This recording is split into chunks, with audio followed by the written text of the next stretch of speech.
Estaba. Ahora sí nos arrancamos el tema del día de hoy, ¿a dónde llegaremos con la gasolina? Y bueno, sabemos y creo que todos hemos escuchado qué es la gasolina y para qué nos sirve la gasolina, pero si bien no solo es una mezcla química derivada del petróleo, sino que de este combustible se desprenden diversas coyunturas sumamente valiosas y estratégicas para la vida de una sociedad y no solamente para las personas que ocupan un automóvil.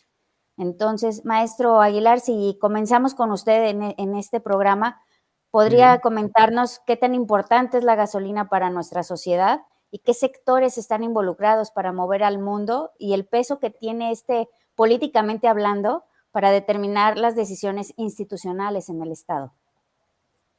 bueno, pues para nadie es ajeno a que la gasolina forma parte de la vida diaria de todos, pues quién no la usa, desde el más pobre hasta el más rico, tiene necesidad de moverse y el energético precisamente es un medio de movimiento. En este caso, la gasolina es la que alimenta los automotores que diariamente circulan por todas partes y que lejos de disminuir van en aumento.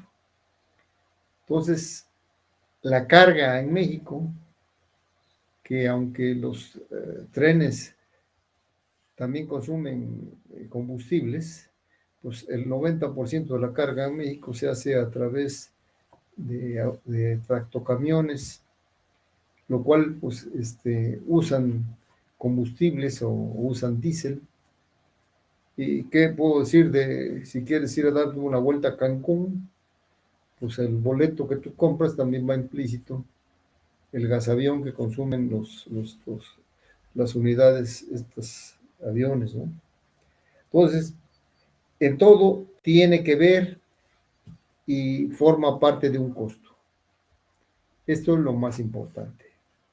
Ahora, la otra faceta de los combustibles es que yo no sé si sería su papá o a ver cómo lo califica el maestro Arias o su abuelito, pero su papá o su abuelito es el petróleo. El petróleo que crudo en sus dimensiones, maya o pesado, venezolano, o como quieras decir, ultraligero, es el papá de la gasolina. Entonces, el petróleo es un commodity. Y un commodity está regido, dijéramos, pone entre paréntesis, no por la oferta y la demanda, porque ni es oferta y si hay demanda. Porque según esto lo controlan lo controlan por los grupos árabes, que son los que tienen el control de la OPEP actualmente. Pero la oferta y la demanda define el precio del petróleo. Hasta hace 5 meses estábamos más o menos en unos términos razonables pues de 60, $70 el barril. Y este barril, pues es un barril, no sé, creo que es de varios litros, cientos de litros, un barril. Era un precio entre 60 y $70. Cuando ocurre el asunto de la guerra de Rusia, pues bueno, pues qué es lo que sucede? Que se cierran fronteras, se cierran espacios y obviamente entonces empieza a subir el precio y el consumo pues había estado un poco quieto por el asunto de la pandemia, pero después se dispara. Entonces, bueno, tenemos ya esos dos ejemplos de que es una situación, es un artículo, dijéramos, pues no lo puede llamar de primera necesidad, pero es un artículo requerido para que tengamos movimiento y es un artículo que tiene, pues que tiene volatilidad del mercado, como puede estar ahorita en 90 pesos o en $90, puede estar al rato en 60, en 70, y ahorita creo que andaban en los 97, en los $98, y la tendencia estuve leyendo los futuros, que tenía un piso alrededor de 65, un piso no sé, a 30 meses estaba la proyección, 65 el piso y 130 la base alta, ¿no? Entonces no vamos a tener descanso en cuanto a que su incidencia nos va a afectar a todos los mexicanos. De una manera u otra nos afecta. Y bueno, entonces las plataformas que puedan existir en torno a este mercado, pues todas son, pues dijéramos, parte de una especulación y parte de una transformación, porque como dije, la gasolina es nieta o bisnieta del petróleo. Para que haya gasolina, debe haber una destilación, así se llama el CH12 y el H, creo que 16, tienen una destilación y les llaman moléculas. Esa molécula tiene que ver con el octanaje, y el octanaje es lo que define el precio. Y el precio de las gasolinas, no sé si en el mundo, pero cuando menos en nuestro mercado, lo fija Houston. Entonces, quiero decir que parte, no sé hasta qué nivel, si es el 40, si es el 25, si es el 30, solamente es surtido por Pemex a las gasolineras. Y del 50 en adelante es importada. Es importada, y aquí no hay que es importada de Shell y Chevron y de todos esos. Sí están dentro del mercado, pero hay muchas refinerías que venden su molécula en Houston y son LAB Laredo, LAB McAllen o LAB Tuxpan, inclusive a través de barcazas. Entonces, todo eso que estamos hablando es el entorno de la gasolina, y de ahí se derivan una serie de situaciones que, como el título de este tema es ¿a dónde vamos a ir a dar con las gasolinas? Solamente hay dos caminos. Uno lo rige el precio del commodity y otro lo va a regir el subsidio que aplique o que no aplique el gobierno. Esa es mi parte en este momento. Muchas gracias, maestro Aguilar. Nada más les voy a hacer un comentario aquí. Considerando el análisis de la demanda de la gasolina, es relevante dado que después del gas natural sabemos que es el combustible el que mayor crecimiento ha observado en las últimas décadas en México y pues en todo el mundo, ¿no? Entonces, a pesar de este incremento en el consumo del combustible, la capacidad nacional de la producción de gasolina pues ha disminuido, y con todo y que el presidente de la República, Andrés Manuel López Obrador, acaba de inaugurar esta refinería tan famosa que se ha vuelto, la de Dos Bocas, y que pues realmente todavía no produce ni siquiera 1 litro de gasolina, entonces, o de combustible, provocando que pueda llegar a ser mayor el incremento en las importaciones para poder satisfacer pues todos los vehículos que existen en nuestro país, ¿no? Entonces, maestro Arias, con lo que ya nos comentó el maestro Aguilar, ¿qué nos podría ampliar o conceptualizar desde su perspectiva de la importancia de la gasolina en nuestra economía?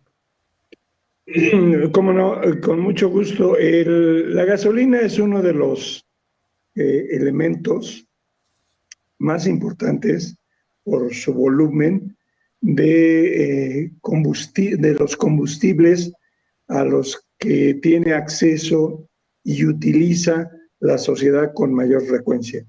El uso de combustibles está asociado con un tipo de organización económica y social que prevalezca en la localidad, en la región y en los mismos países. En el caso de los combustibles de petroquímicos, es uno de los más importantes, pero su vinculación está, como ya se había comentado, relacionada con la existencia de un producto que es de usos múltiples o de derivados múltiples, como lo es el petróleo.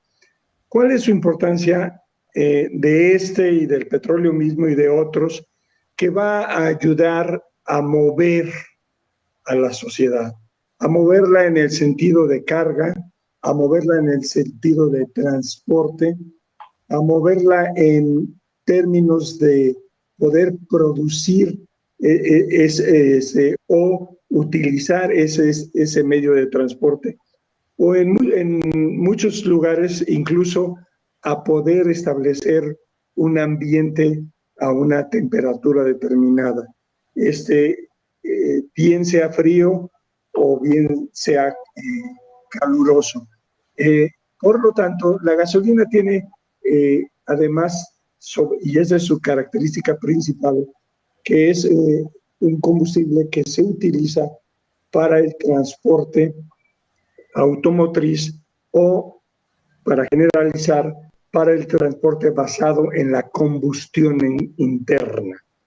Esto ha dado lugar a una capacidad de consumo muy grande en lo que se refiere a los medios de transporte, sobre todo el automóvil, que lo utilizan. Pero también la gasolina puede estar utilizada en barcos, puede estar utilizada en trenes, puede estar utilizada en aviones, en muchos otros medios de transporte. Ese es el punto esencial, porque los medios de transporte siguen ampliando su forma y presentación en la sociedad. Sí, desde luego que los hay colectivos, que son los más famosos, pero también los hay individuales. Y es en este punto en el que la facilidad o acceso al energético, en este caso a la gasolina, ha permitido desarrollar una de las características de la sociedad contemporánea que nos ha tocado vivir, en las cuales puede llegarse a tener hasta un medio de transporte individual o personal. Esto lo quiero mencionar allí en todas su cobertura, pues es muy importante porque no solo mueve a las personas, sino que hace posible, y este es el factor determinante, el factor más importante, hace posible que las economías funcionen en un grado de sustentabilidad, no me refiero a ecológica, sino de funcionamiento, que permitan mover a las personas o mover los bienes y servicios a los lugares o a los mercados en donde se necesita. La gasolina entonces tiene que ser considerada no solo como combustible, tiene que ser considerada como un factor esencial para medios de transporte que permiten esa ampliación de la capacidad de la economía a la que nos estemos haciendo referencia, y desde luego a la cobertura mayor en términos de número de gente y de mejor calidad que pueda ser atendida. Es un elemento de movilidad, para resumirlo, y de uso de energía para cambio de temperatura muy importante. Y en nuestro país la importancia se da porque nuestro país es un país que tuvo la fortuna de tener como recurso natural abundante hasta hoy al petróleo. Y eso le ha permitido a la economía mexicana cierta dependencia, y cada vez más creciente en las últimas décadas, a este tipo de bienes y servicios, porque simple y sencillamente se utilizan para fines colectivos, para fines sociales o bien para fines individuales y familiares. La gasolina, por lo tanto, va a tener una característica que es a la que yo creo que tenemos que hacer referencia obligadamente. También está determinada por la especulación, por la disponibilidad. Y en ese sentido, la forma en que se presenta y se utiliza en los mercados, pues va a tener alta dependencia de la capacidad de almacenaje que se tenga, la capacidad de transporte y de movilización, pero sobre todo, aquí sí tenemos que simple y sencillamente decir, va a estar muy relacionada con el desarrollo urbano, o conurbano también, al que se esté haciendo referencia. ¿Por qué? Porque permite, repito, esa movilidad, permite fortalecer esa movilidad económica y social. Es hasta hoy uno de los elementos, uno de los bienes, uno de los productos más importantes que necesita la economía para poder mantener o incluso acrecentar su movilidad, porque los mercados, y ese es un aspecto económico importante, van a depender precisamente de qué tanto se vaya atendiendo, de qué mejoras se den a la calidad de los productos que se ofrecen. Y esto va, repito, a tener su grado de especulación. ¿Por qué? Porque finalmente el sistema de distribución va a poder influir en el precio final en el cual se van a reflejar no solo la recuperación de los costos y las actividades de los diversos grupos que intervienen en este proceso y la utilidad misma del consumidor al disponerla de una manera cercana y en la cantidad que sea necesaria. Es, en resumen, uno de los factores más importantes en este momento, es uno de los productos más importantes en este momento, como los otros, el gas, por decir algo, que deben ser considerados en el funcionamiento y el crecimiento de cualquier economía. Hasta ahí lo dejaría yo. Muchas gracias, maestro Arias. Y bueno, eventos mundiales como han sido los conflictos del Medio Oriente y de la guerra pues que actualmente está de Rusia contra Ucrania, afectan realmente lo que son los indicadores de la producción, el precio, la oferta, la demanda de estos combustibles. Entonces, maestro René, el impacto derivado del aumento mundial de los precios de gasolina, socialmente son conocidos como gasolinas, o si bien es cierto, son términos políticamente no tan correctos para el actual gobierno. Y pues en esta dinámica el presidente López Obrador está abrazado, como hemos visto, de los subsidios, y desde la Hacienda Federal anuncia para mantener el precio de la gasolina, como en otras épocas, que es lo que a él no le gusta, pero que es lo que está haciendo. ¿Esto es económicamente viable y cómo afecta las finanzas públicas de los 3 niveles de gobierno para realizar estas funciones? Tienes apagado tu micrófono, maestro René.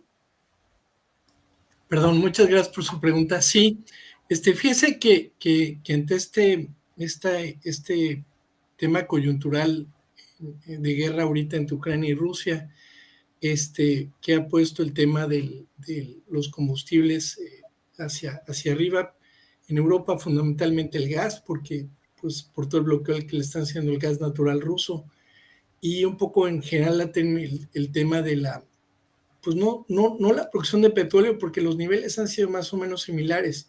El tema más bien es todo el exceso de liquidez que ha habido en la economía, producto de las intervenciones de los gobiernos en la época de COVID en Europa y en Estados Unidos, en Canadá.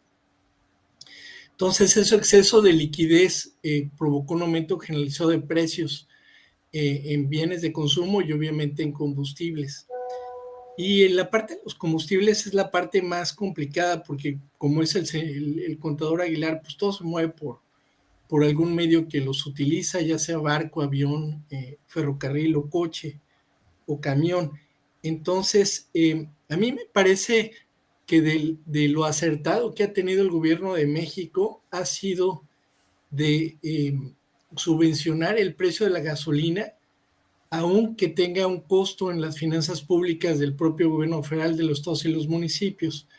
Porque el tema es que, decía un banquero central que la inflación es como la pasta de dientes, una vez que sale del tubo es muy difícil guardarla otra vez en su contenedor original.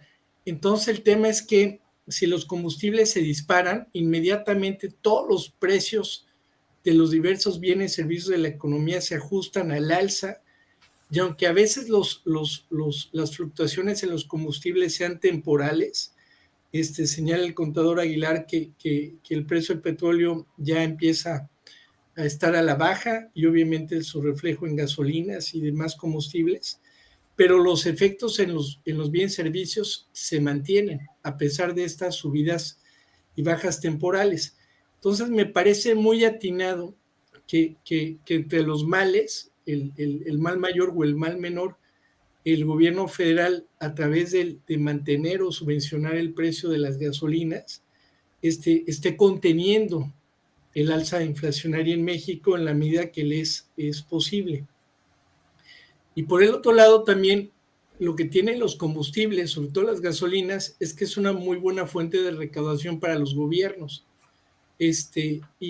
Y bueno, pues cada vez usted va a cargar el tanque, pues no solamente está pagando el precio del combustible, sino que está también pagando impuestos.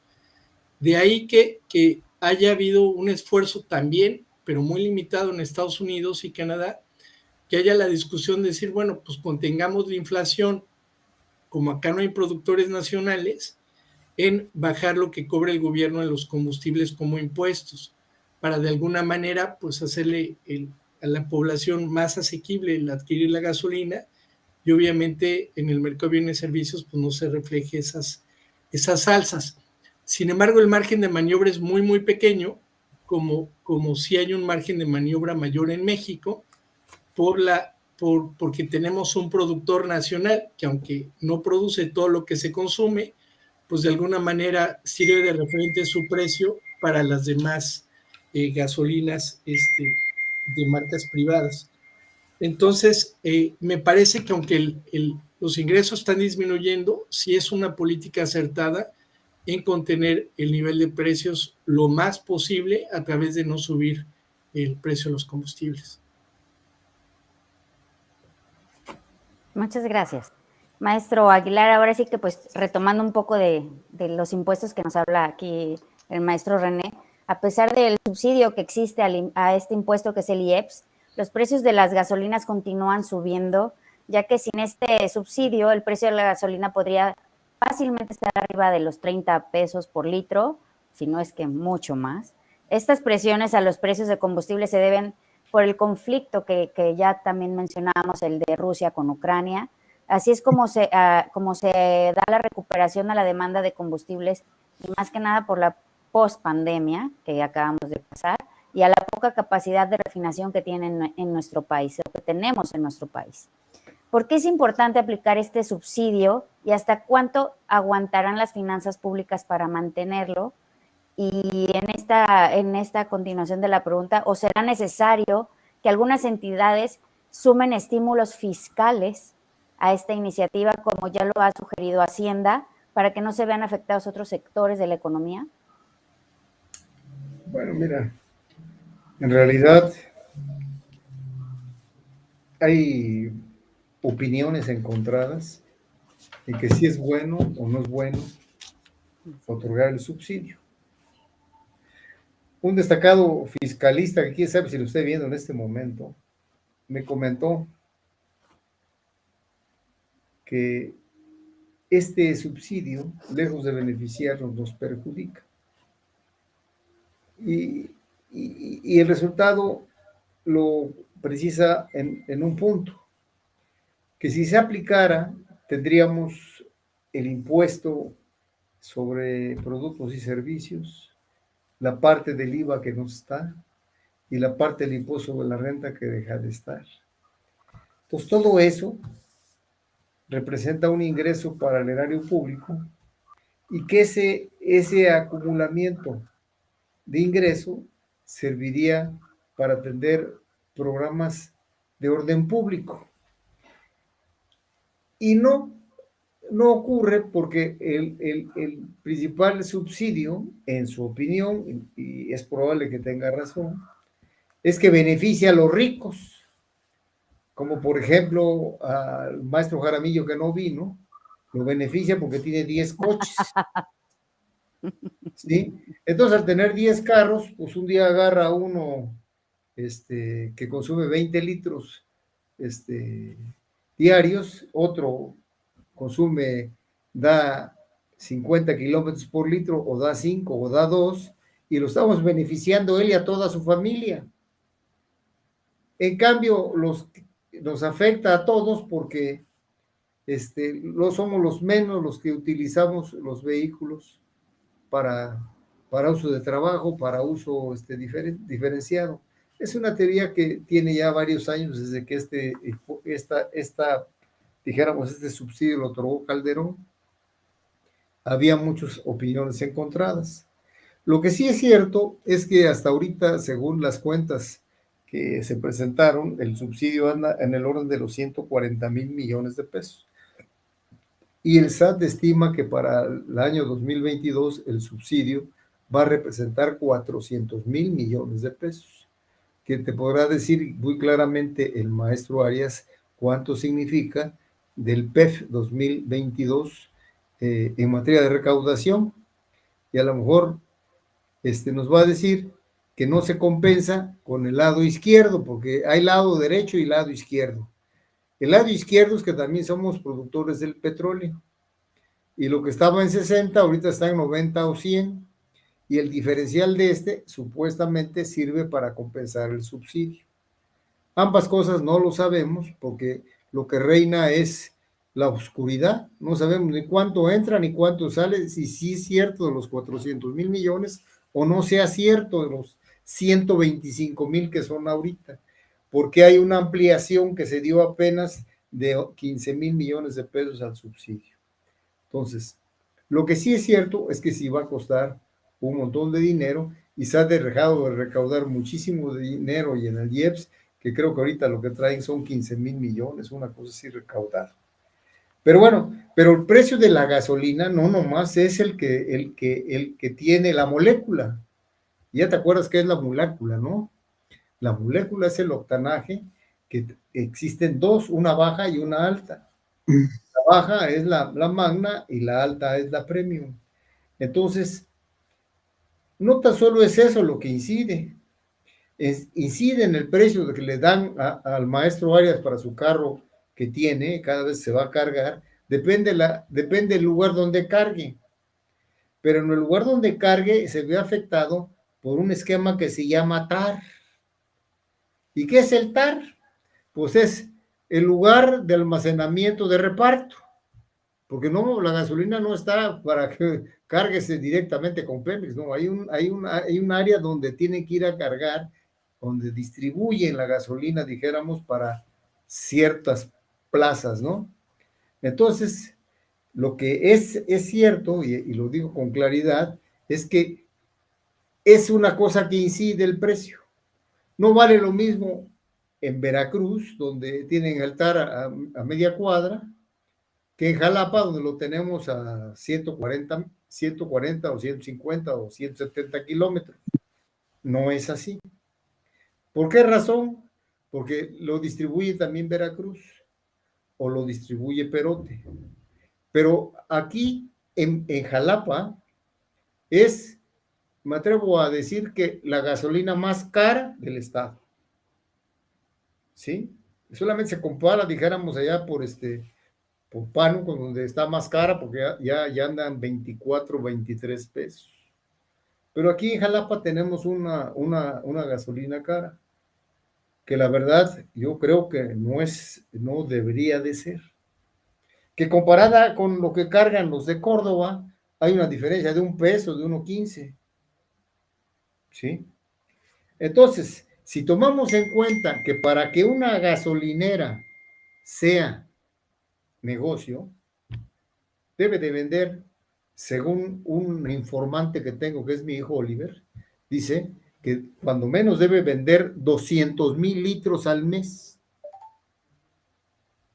200,000 litros al mes es muchísimos litros, pero el promedio que da Pemex es entre 300 y 500,000 para que tenga un punto de venta razonable.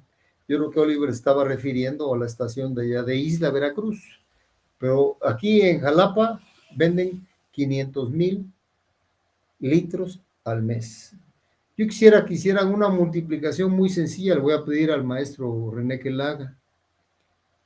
el precio estimado y dijéramos piso por utilidad en cada litro es de 1.20. ¿Cuánto representan? Pues pon tú 300,000 litros por 1.20. Haz esa multiplicación, René. No, está cerrado tu... ¿Cuánto? Tiene cerrado el micrófono, René. Perdón, me dijo usted 300,000 litros por Sí, por 1.20 1.20. pesos. Son 360,000 pesos. Entonces eso sería la venta, dijéramos, mensuales que tiene una gasolinera. Digo, para que sea negocio.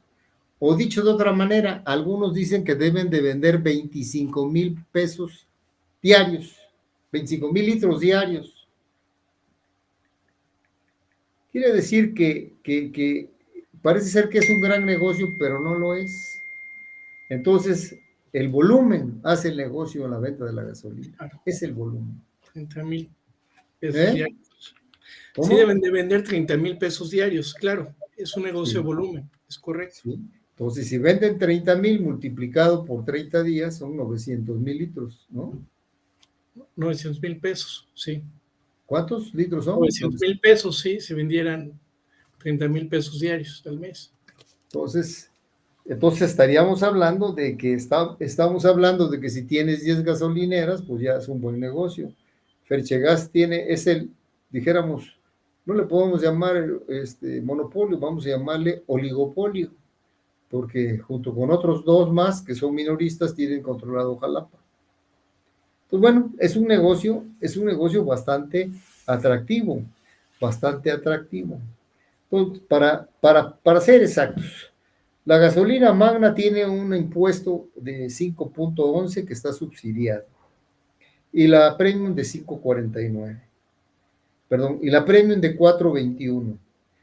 El diésel tiene un subsidio ahorita de 6 pesos con 3 centavos. Eso es lo que se están ahorrando cuando menos en subsidio los que estamos cargando gasolina.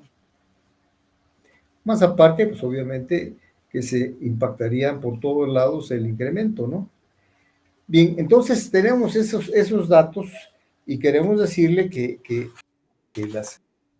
las gasolinas pues se ven inmersos en 6 factores su precio, o sea, que llegan al consumidor.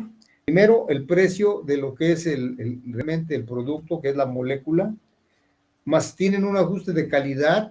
Todas las gasolinas tienen un ajuste de calidad por el grado de limpieza o de, dijéramos, destilación, que es la refinación, ¿no? Los costos de logística, el transporte, cuánto me cuesta que me lleven la gasolina, ¿sí? La comercialización y almacenamiento y lo que deben de ganar las estaciones de servicio y los impuestos. Eso es lo que integra el costo de la gasolina, ¿sí?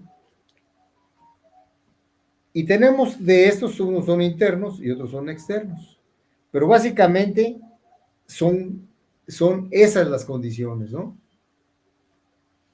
Es lo que te voy a comentar sobre este tema, que siempre va a repercutir en el costo de lo que compramos diariamente y es eminentemente un costo que repercute, dijéramos, en la inflación hacia el alza o hacia la baja, pero sí repercute y está dentro de los que se consideran directos, no subyacentes.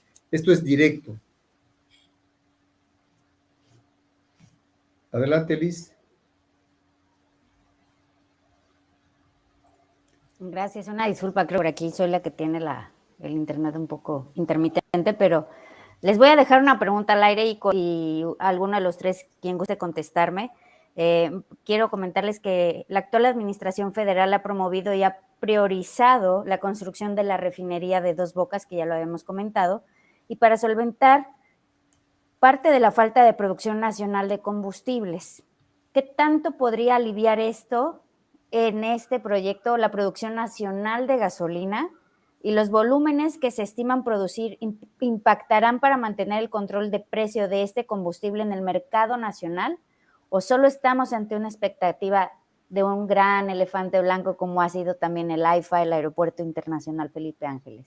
Ahí se los dejo, si gustan contestar, adelante. Yo sugiero que cada quien dé su opinión. Adelante. Pues que lo empiece el maestro Arias. Maestro Arias, adelante. Bueno, yo creo que precisamente ese es uno de los aspectos de la importancia con la que se tiene que abordar el tema, el problema de las gasolinas y en general el problema de los combustibles de uso humano. A este respecto solo quiero puntualizar varias cosas. En primer lugar, no es un producto cualquiera, es el producto del que proviene el petróleo, lo que ha caracterizado la fortaleza durante décadas de la capacidad de gasto gubernamental, sobre todo federal, y que tuvo incluso momentos en los cuales se presumía de esta abundancia de recursos por precisamente las variaciones de la disponibilidad y del precio internacional. Pero de ser un país productor de petróleo, como es la característica mexicana, hemos pasado a depender de un petrolero llamado Franz Kafka. ¿Por qué? Porque exportamos petróleo e importamos gasolina. Más del 60% de la gasolina que consumimos la tenemos que importar. Ganamos por el volumen del petróleo que vendemos y tenemos que entregar una gran parte, si no es que todo, para poder obtener la gasolina, que es un producto, por eso insistí al principio, indispensable para la movilidad humana de un porcentaje muy alto de la población. Y ahí quiero hacer una referencia a la famosa Apenas veracruzana, confundida a veces con Atenas veracruzana. Para que tengan una idea, aquí en el municipio de Jalapa y algunos otros cercanos, estamos hablando de un consumo y de una presencia muy significativa de vehículos. Y vean ustedes todos los días que utiliza una o dos personas, más o menos el promedio es de 2 personas, y con eso se moviliza y se consume, y realmente el transporte público no solo ha sido abandonado por parte de las autoridades municipales y estatales, sino también ha sido abandonado por los mismos consumidores. Y esto es muy importante. ¿Por qué? Porque ahí quiero hacer referencia, uno de los mercados que satisface estos productos petroquímicos, principalmente la gasolina, es el mercado que genera el consumidor en general. Y ahí tenemos que hay días en que con mucha claridad, y es un tema que propongo que después abordemos, se pierde la vida en Jalapa, no solo con las acciones de inseguridad y de torpeza y de malas planeación de las vías externas, no, se pierde la vida esperando el transporte, subiéndose al transporte y aguantando el tiempo que llega a su duración. Se llegan a perder de las 12 horas más o menos disponibles diarias, un promedio de 3 horas para mucha gente. Esa es una pérdida de vida. Y es ahí donde este punto se vuelve muy importante. ¿Por qué? Porque no se da la presencia de la gasolina como otros bienes y servicios y va a ser administrada o contabilizada o manejada en política económica igual. No, aquí se ha generado un mercado deformado en comparación con otros países de un uso muy intenso, muy extendido de la forma del transporte individual.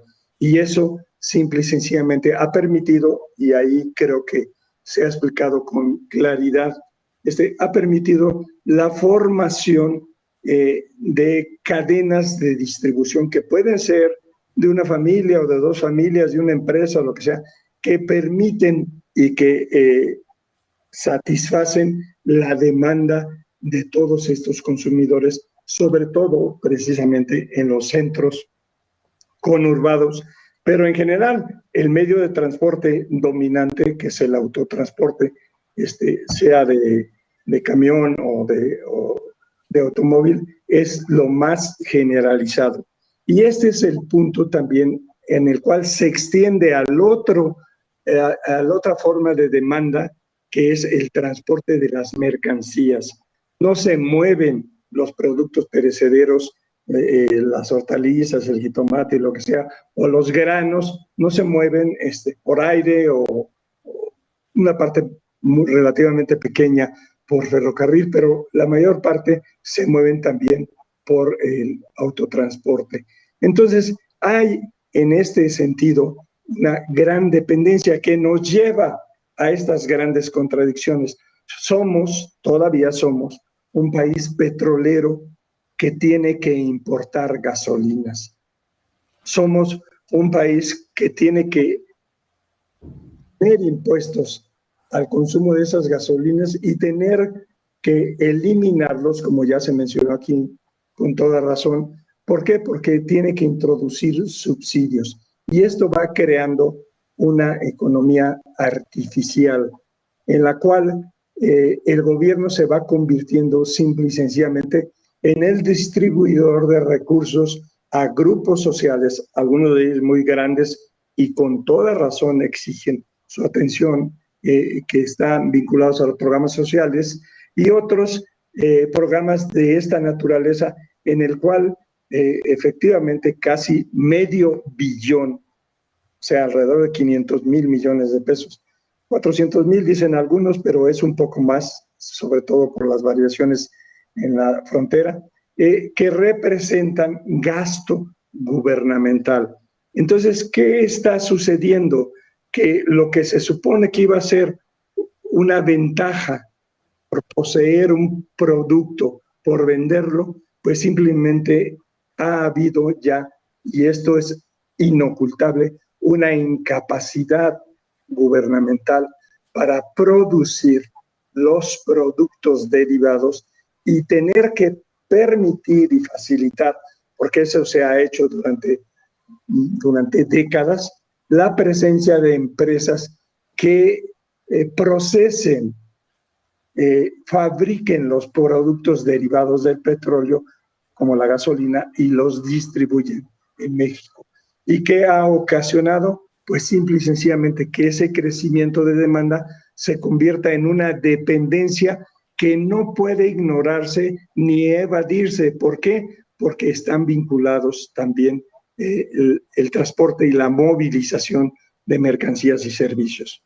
Para resumirlo, en México el problema central que tenemos es que no se atendió la refinación. En su momento llegamos a tener 7 refinerías importantes y no llegaron finalmente a la autosuficiencia interna. Ahora se programó una refinería para que funcionara lo más pronto posible y con toda la pena, pues tengo que decir que hay especulaciones que no va a funcionar, no va a producir, no un barril, 1 litro de gasolina en los próximos 2 años. Es decir, que tendremos que esperar hasta 2024 o después para que fíjense nada más, si no es Frank Kafka el dominante, esta refinería que ya se inauguró pueda obtener el producto que le caracteriza. Y aquí, simple y sencillamente les quiero decir que las finanzas públicas apoyadas por administradores, contadores y desde luego economistas y otros, lo único que hacen es presentar situaciones ficticias que no reflejan una realidad destructiva creciente. En este momento la dependencia de la gasolina de los mexicanos es muy alta y solo puede atenderse a través de la importación. Imagínense ustedes un país petrolero que tiene una dependencia de este tamaño y que no va a ser fácil de cubrir en poco tiempo. Entonces, ¿qué es lo que ha sucedido? Pues simple y sencillamente que el posicionamiento, control, dominio, subsidiada actividad que se ha dado a los productos petroquímicos en México está en crisis también. ¿Y por qué? Porque simple y sencillamente lo que vamos a tener ahora es un gobierno, o vamos a tener gobiernos que no les va a faltar la gasolina, sino que simple y sencillamente no van a tener para el carro, no van a tener para el transporte. ¿Por qué? Porque, ojo, también esto se vuelve determinante en el ingreso público gubernamental. Aparentemente va a tener más recursos, pero en la realidad, con lo que se está provocando, y aquí es a lo que quiero vincularlo, la gasolina es uno de los productos, es una de las mercancías que más contribuyen a las presiones inflacionarias. Y lo más absurdo es que se tiene una estructura gubernamental, supuestamente de empresa de Estado, que debería responder, y la manera en que responde es a través de las importaciones, o sea, de la presencia de otras empresas a las cuales les compra el producto. Este tipo de problemas, los problemas económicos, no son tan simples ni tan sencillos. ¿Por qué? Porque representan la presencia de intereses, la presencia de grupos económicos, de actividades, desde luego de fuentes de trabajo, que simple y sencillamente pues se tienen que tomar en cuenta. ¿Por qué? Porque no pueden de la noche a la mañana desaparecer. O al revés, se exagera tanto la atención a pasarse hasta la complicidad que tenemos un aparato demasiado costoso. Habría que ver, y en una de estas reuniones vamos a ver la cantidad de empleados, de trabajadores que tiene todavía esta industria estatal llamada Pemex, y ya no digamos las demás. Entonces tenemos un problema de presión inflacionaria, y a eso quería llegar finalmente, en un producto que es muy simple, es muy sencillo, la gasolina, pero de la cual depende, y lo voy a generalizar, la movilidad de los mexicanos. Y con esto, pues finalmente les tengo que ratificar que no hay mayor precio cuando no se tiene la mercancía. Ahí el precio deja de ser bajo, deja de ser alto. ¿Por qué? Porque cuando no hay la mercancía, el precio se vuelve demasiado grande o demasiado complejo pagarlo o atenderlo. Y en este caso, lo que está trayendo es a la autodestrucción de la capacidad de respuesta gubernamental, porque simple y sencillamente, lástima que no haya venido nuestro amigo Jaramillo, deberíamos de ver la corona de lágrimas que ahora representa la inversión pública. Eso se volvió, igual que con Frank Kafka, se volvió algo dramático. ¿Por qué? Porque se ha ido reduciendo, y ahora si le dan mantenimiento a la infraestructura, a la obra pública, nos damos por bien servidos. Pero lo que vemos es que hay una destrucción. ¿Por qué? Porque las fuentes de ingreso que caracterizaron a ese ingreso gubernamental, como era el petróleo, su disponibilidad, su comercialización, ahora tienen una serie de hoyos negros en la importación de productos, como en este caso es el de gasolina. Oiga, Lisette, yo quisiera, yo tengo una opinión totalmente contraria a lo que dice el maestro Arias. Es un tema, no es un tema de literatura, Lisette, es un tema de especialización económica y es un tema de recursos. Y entonces el tema de teoría económica es que aquel que produce mejor o tiene mejor economía de escala o infraestructura o recursos para ser especializado en un servicio bien, pues es aquel que debe de producirlo. El crudo que se produce en América del Norte, hablo Canadá, México y Estados Unidos, es un crudo pesado. Y necesita obviamente pues un mayor proceso de refinación. También se tiene una idea de que México es uno de los principales productores del mundo. Eso no es cierto. México es un país que produce petróleo, pero está lejos de ser de los mayores productores. Produce más y tiene más producto y más reserva Estados Unidos y Canadá que México. Y le digo una cosa, por ejemplo, Canadá produce en sus arenas, en la provincia de Alberta, la mayor parte del petróleo. Es un producto arenoso, pesado, y entonces lo que hace es exportarlo por ducto a Estados Unidos. Se lo lleva todo el petróleo canadiense, se va a Estados Unidos, y se lo regresa a Estados Unidos a Canadá por ducto, se lo regresa como gasolina. Y obviamente, pues vende petróleo y compra gasolina. Pero Canadá, pues siendo un país de primer mundo con tecnología, no dijo, pues vamos a construir refinerías. ¿Por qué? Pues porque los gringos son mejores, tienen mayor capacidad tecnológica, lo hacen más barato y lo hacen mejor. Entonces, pues no es porque queramos tener suficiencia en México de hacer computadoras que nos vamos a poner a producir computadoras cuando pues no somos especialistas ni tenemos la tecnología para hacerlo.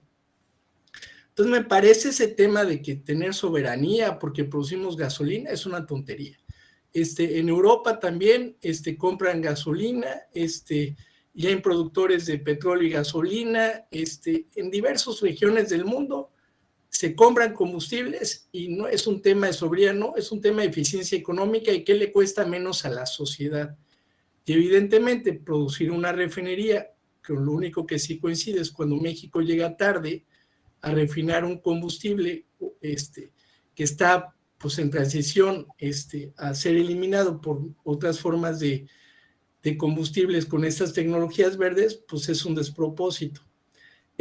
Pero no hay nada de kafkiano. Me parece que la cuenca del Golfo funcionaba muy bien exportándole el petróleo a Texas refinándolo y revolviéndosela a México como combustible, metiendo las gasolinas por Tuxpan y por oleoducto enviarla a todo el país. Eso es eficiente, eso es inteligente.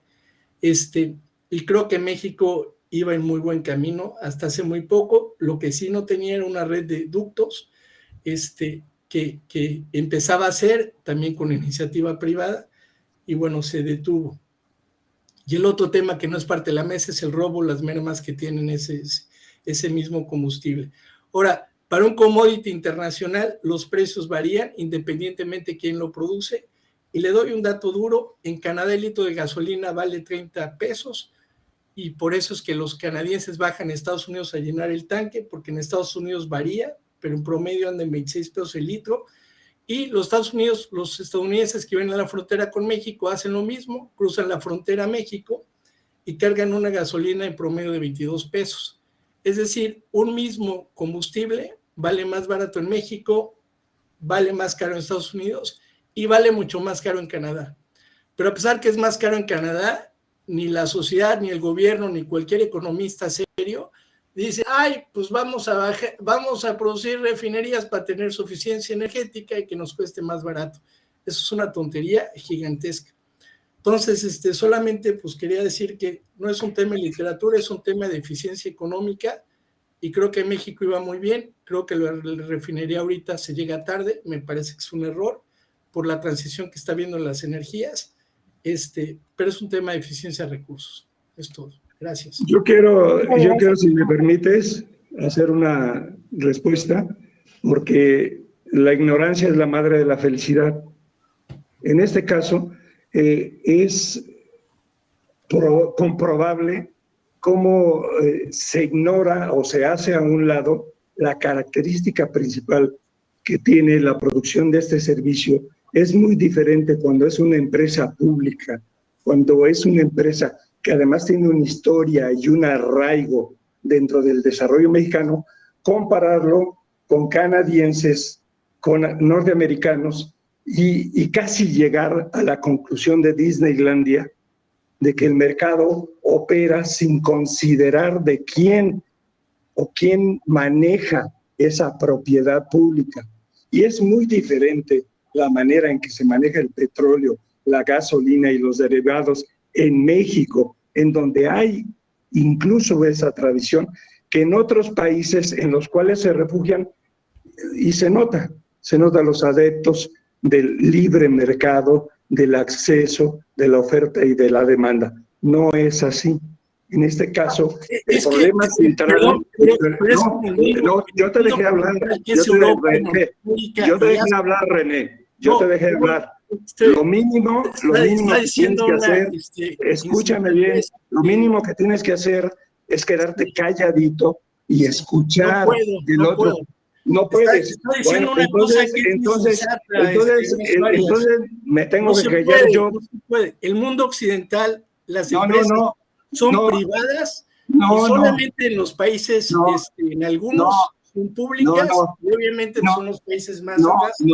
Tuviste... Se pone la bandera nacional para defender una tontería como es... El problema central no es ese. Y si tú recurres a ese tipo de argumentación, pues simple y sencillamente muestra... Es la historia, es la historia mundial, no lo digo yo, ahí está. No.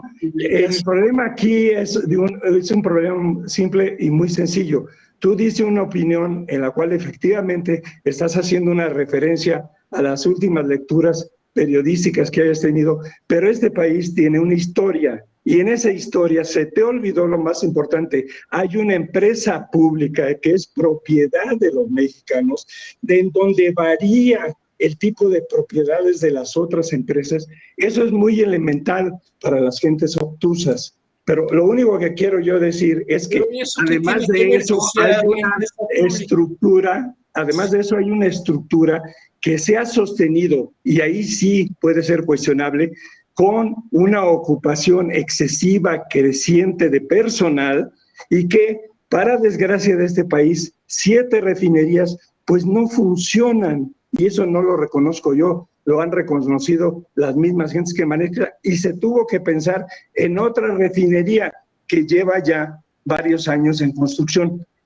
Que es cuestionable, que es discutible la autosuficiencia, desde luego que lo es, pero lo que no es discutible ni es cuestionable es que se tiene que gastar una gran parte de lo que se obtiene para poder recibir de importaciones, teniendo 7 refinerías sumando a Dos Bocas, que no son suficientes. ¿Y qué es lo que se hace? Pues crear grandes dependencias. No hay efectivamente los almacenamientos suficientes, no hay las velocidades, y por eso se tiene que pensar en una realidad.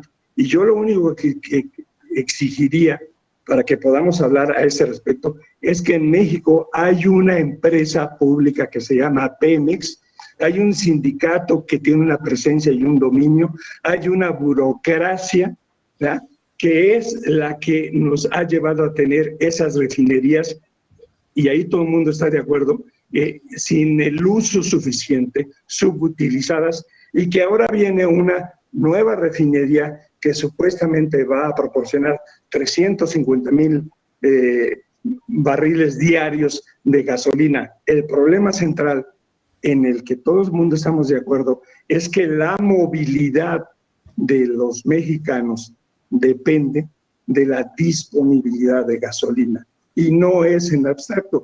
Cuando en este país se tiene una propiedad pública de los mexicanos que no se ha utilizado como debería utilizarse. Ese es mi punto de vista. Gracias, maestro Arias. Cerramos ya el programa, ya llegamos. Bueno, adelante, maestro Aguilar. Y cerramos y doy paso a la lectura de los comentarios, que tenemos muchos comentarios muy buenos, les agradezco. Me gusta que se ponga así el tema porque pues cada quien tiene su postura, sus ideas y sus conocimientos, ¿no? Entonces, adelante, maestro Aguilar. Bueno, yo quisiera nada más hacer un pequeño razonamiento, pequeño. Estamos hablando de Dos Bocas porque eso fue lo que tú manifestaste. ¿Y qué pensábamos?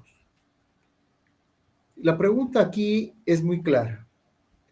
¿En cuánto tiempo dejarán de circular los autos de combustión y empezarán a circular o a ser sustituidos por autos que consuman electricidad o energías verdes? ¿Cuánto es lo que ustedes creen que tarde? Tomando en cuenta que todos los fines de semana los principales magazines automotrices sacan los nuevos conceptos, etcétera, etcétera. ¿Cuánto tiempo creen que pueda tardarse en que llegue el transporte eléctrico? ¿10 años? ¿15 años? Yo O creo sea, que para hasta 1930, para 1935. Sí. yo Entonces, creo que unos 20 años más todavía. lo razonable es que sea para 1935.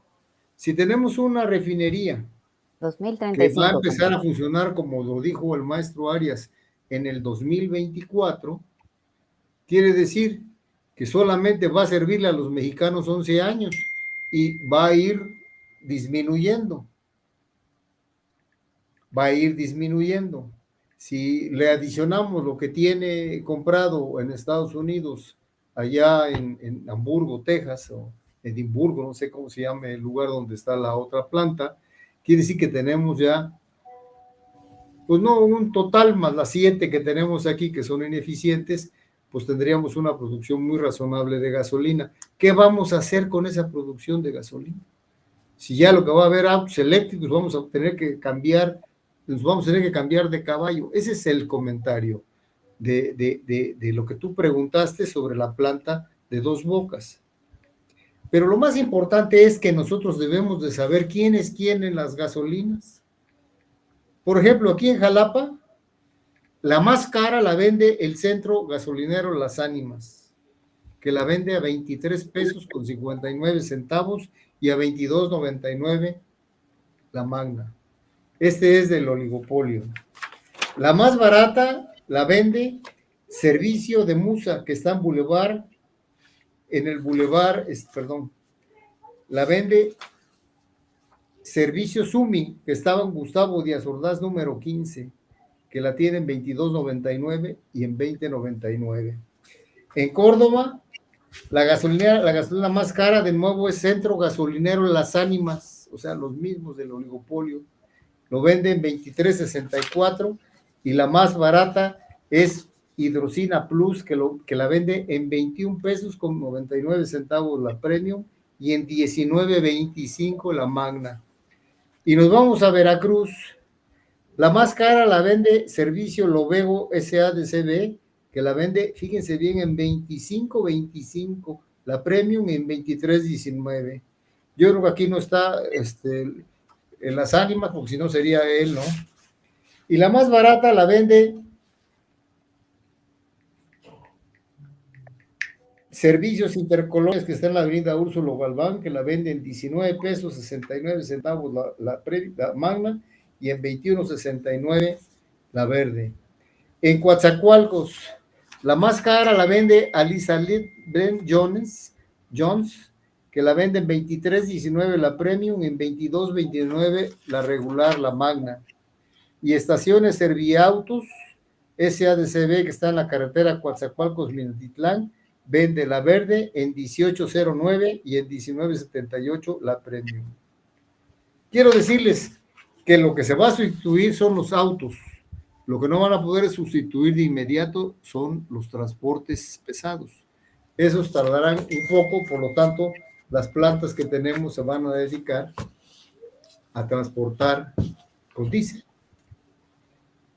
Creo yo que todos debemos de entender que la gasolina no es una alma de la caridad, es un negocio y todos están inmersos, porque además lo que no se dijo aquí es la cantidad de huachicol que hay en el mercado, que ese te lo venden a precios, porque los entregan en algunos puntos de venta, te lo venden a precio regular. Así es como se dan los grandes negocios en México, de esta manera. Es todo lo que quería comentar. Muchas gracias, maestro Aguilar. Y bueno, voy a leer los mensajes, los voy a leer desde mi celular porque me desconecté un momento y perdí los primeros. Arena Cerdán Hilario, buena tarde, éxito. Luis Arturo Ugalde Álvarez, saludo a mis amigos distinguidos panelistas, estoy presente y atento al coloquio. Carlos Vázquez, muchos saludos, Carlitos, saludos al panel. Arena Cerdán Hilario, el expresidente Peña Nieto nombró a su jefe de seguridad, el general León N., Como responsable de vigilar toda la estructura de los ductos de Pemex, resultó un presunto delincuente de cuello blanco. En el sexenio peñista fue cuando se incrementó el robo de combustible. Actualmente está sujeto a proceso judicial. Es posible que su jefe estaba enterado de su complicidad con las mafias de chupaductos.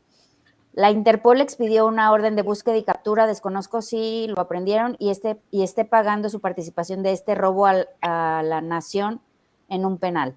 Daniel Lugo, saludos al contador Aguilar de la Llave. Maribel Yunes, buenas tardes al panel. Arena Cerdán Hilario, que eran los 360,000 pesos del 1.20 por los 300,000. Maribel Yunes, el precio de la gasolina en Ciudad de México y Puebla está más cara aún. Maribel Yunes, todo, absolutamente todo, incluida la canasta básica, está con unos precios muy elevados y cada día que va uno a comprar sube y sube el precio.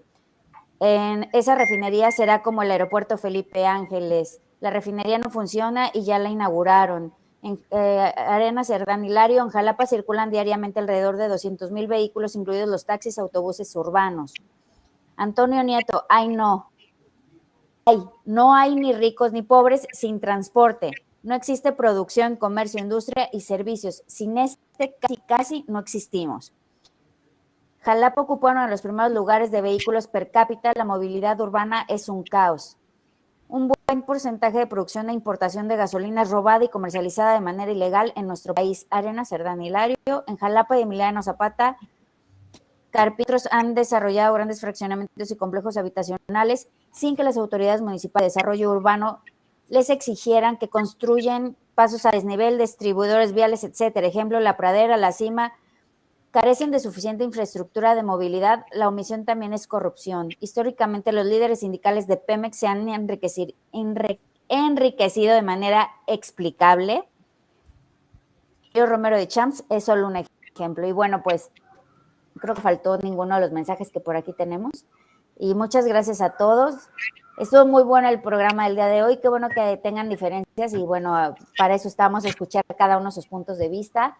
Les agradecemos su tiempo. Hoy estuvimos 1 hora con casi 10 minutos de tiempo del programa.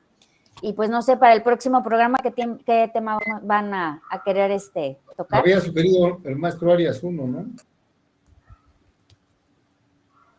Sí, yo propongo que mencionen otro. Yo sugeriría que regresemos a uno muy importante, que creo que adelante, los puntos díganme, de vista ¿con qué tema nos diferentes. vamos para el próximo programa? Yo creo que debemos regresar al agua, porque Pues no es posible. Has hablado de la inversión pública, ¿no habías hablado de ese tema? Sí, de la inversión, podría ser la inversión pública, pero yo les quiero decir, si no para que lo piensen para otro próximo, el problema del agua se va a agravar. Y pues entonces hablamos del agua, maestro, hablamos del agua. Yo propongo que hablemos de agua actual y sobre todo de esas empresas fantasmas en las cuales solo cobran solo cobran lo que cae del cielo, porque ponen unos tubitos, ponen unos almacenes, ponen Ahora, yo sugeriría que invitáramos a una gente calificada para esto, que bien pudiera ser el licenciado Sili o el licenciado Álvarez, Mario Álvarez, para que haga una exposición primero y de ahí lo brinquemos todos en contra de él. Mira, yo conozco la trayectoria y la seriedad de Sili y yo propongo a Sili. Bueno, está bien. Sili va a ser el invitado para la próxima reunión. Bueno, si no hay otro inconveniente. Muchas gracias. Perdón, me quedé sin señal, una disculpa, ya no escuché. Que tengan muy buena tarde. Por ahí me perdí, creo, ¿no? Gracias. Hasta luego. Buenas tardes.